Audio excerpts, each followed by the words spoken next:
Hello नमस्कार, welcome. आप सभी का बहुत बहुत स्वागत है साथियों। कैसे हो आप सभी? क्या आप जानते हो इंडिया की टॉप 10 नदियां? इंडिया की जो टॉप 10 रिवर्स है, वो टॉप 10 रिवर्स के बारे में हम आपको यहाँ पर आपको बताने वाले हैं साथियों। टॉप 10 रिवर्स की बात करें तो कहाँ से निकलती है, कितनी लंबाई है, सब कुछ यहाँ पर अपन इस वीडियो में करेंगे, तो वीडियो को लास्ट तक देखेगा। यहाँ पर अगर मैं बात करूं इंडिया की, तो इंडिया की सबसे लंबी जो नदी है वो मानी जाती है, किसको मानी जाती है साथियों? यहाँ पर ये सिंधु नदी। ठीक है। और सिंधु नदी की बात करें तो सिंधु नदी की जो है लंबाई यहाँ पर 2900 यहाँ पर किलोमीटर है।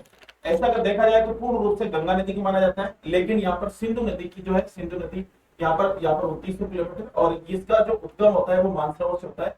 ठीक है। यहाँ पर मानसरोवर, कैलाश मानसरोवर। ठीक है। फिर इसके बाद में अगर मैं बात करूँ दूसरी सबसे बड़ी नदी जो है वो भी 29, तो ये लगभग ब्रह्मपुत्र जो है दूसरी सबसे बड़ी है, और इसका उद्गम स्थल जो है वो तिब्बत में मानसरोवर से होता है। यहाँ पर इस तरीके से ये देखो, ये मानसुली द्वीप बना हुआ है साथियों। इस प्रकार से मानसुली द्वीप है जो ब्रह्मपुत्र नदी पर असम में स्थित है।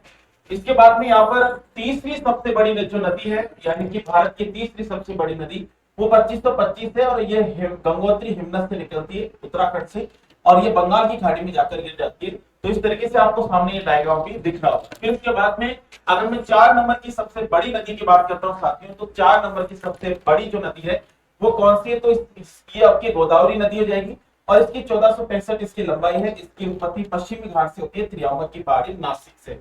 इसके बाद में आप सामने दिख रहा होगा यहाँ पर, और इसके बाद में यहाँ पर कृष्णा नदी, पांचवी सबसे बड़ी जो नदी है वो कृष्णा नदी, जिसकी लंबाई जो है यहाँ पर 1400 किलोमीटर, और पश्चिमी घाट में महाबलेश्वर से ये निकलती है, और इसका जो बंगाल की खाड़ी में जाकर इसका समापन हो जाता है साथियों।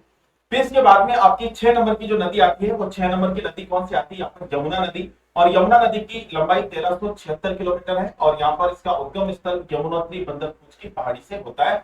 और यहाँ पर अगर मैं बात करता हूँ साथ ही, इसके बाद में 7 नंबर की सबसे बड़ी जो नदी है वो आएगी आपकी नर्मदा नदी। ये नर्मदा नदी 1312 किलोमीटर लंबी है, जो आपके कहां से निकलेगी साथियों? अमरकंटक एमपी से निकलेगी। ठीक है।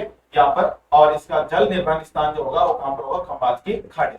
इसके बाद में 8 नंबर की सबसे बड़ी जो नदी है, आपकी लंबाई आएगी यहाँ पर 851 किलोमीटर लगभग में है, और इसका उद्गम जो होता है वो छत्तीसगढ़ में होता है, दनकाने का पठार या फिर सहवा रायपुर रायपुर छत्तीसगढ़ से, और इसका बंगाल की खाड़ी से इसका जल निवारण होता है साथियों। फिर इसके बाद में 10 नंबर की जो सबसे बड़ी नदी है साथियों, इसकी लंबाई 800 किलोमीटर है, और उद्गम जो होता है इसको कावेरी का, वो पश्चिमी घाट में कोडगु यहाँ पर होता है साथियों, और इसका जल निवारण जो होता है कावेरी डेल्टा बंगाल की खाड़ी में होता है। फिर इसके बाद में 10 नंबर की जो सबसे 10 नंबर की सबसे बड़ी जो नदी है, तो 724 किलोमीटर ताप्ती नदी है, जो आपके ऐसा कहा जाता है कि बंगाल की पहाड़ी या फिर मुल्ताई एमपी से होती है, बैतूल, ठीक है, सतपुड़ा पर्वत से, और इसका ये जो है ये कहां पर गिरती है? ताप्ती नदी। तो ताप्ती नदी की बात करें साथियों, तो खंबात की खाड़ी में जाकर गिर जाती है अरब सागर। तो ये टॉप 10 नदियां के साथियों, टॉप 10 नदी आपको पता होनी चाहिए। धन्यवाद। जय हिंद, जय भारत।